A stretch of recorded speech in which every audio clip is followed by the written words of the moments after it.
I'm going to continue to be the person that I've always been. I'm kind of what you see is what you get. There's not a lot of glitter and frill except for what people like to hang around me.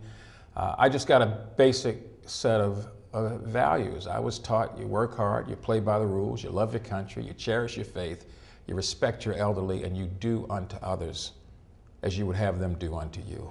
That's important to me. I don't think what Moses brought down from Mount Sinai was the 10 suggestions.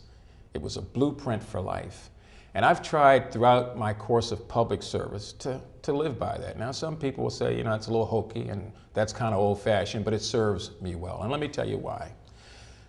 Those of you who do know me know that I didn't start out on third base. I had, like a lot of you, a rough life. It wasn't the prettiest, but it was a life full of principle and a life in the early days full of purpose and values and respect. It was only after my mother died in my arms when I was 16 and living in poverty that I thought that there was something different about me, something wrong, and didn't believe in myself the way I had been taught to, like so many young people today. And so after spending a couple of years shining shoes and carrying groceries, I got angry, like a lot of our young people get angry today about a society that they felt they couldn't control. So I dropped out of school, I'm a teenage parent, I'm running in gangs.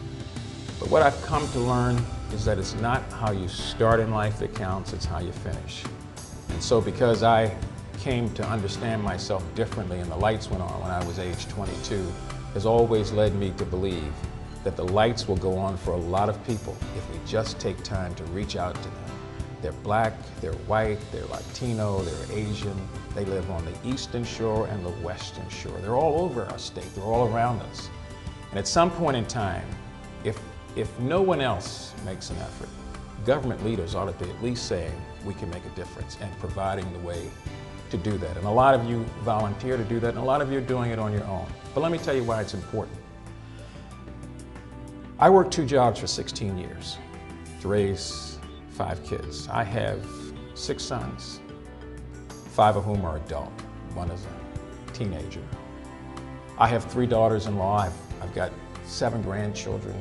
I have a good feel for family and why family is important. And I know that no matter how we define the family these days, it's the one thing that brings us together and keeps us together.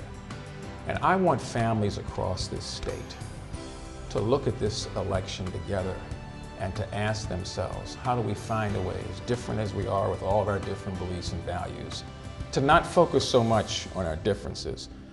How do we focus on our similarities, the things that are going to make us better because they're the things in which we're all alike. We all want a better life for our kids than the life we had. We all want to think that and believe our streets are going to be safer, that opportunity is going to be there for everybody. We'd like to believe that justice will always prevail, and no matter what religion we have or who we worship, we always like to believe that at the end of this life, that it really does make a difference about what we do while we're here.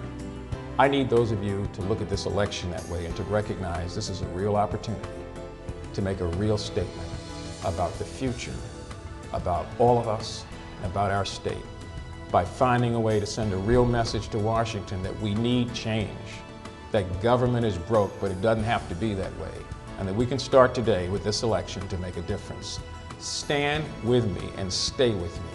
We only have a little bit further to go. That message has been catching on and it's been resonating, and people in this state are coming together. I need you now to stand with us and walk the rest of the way.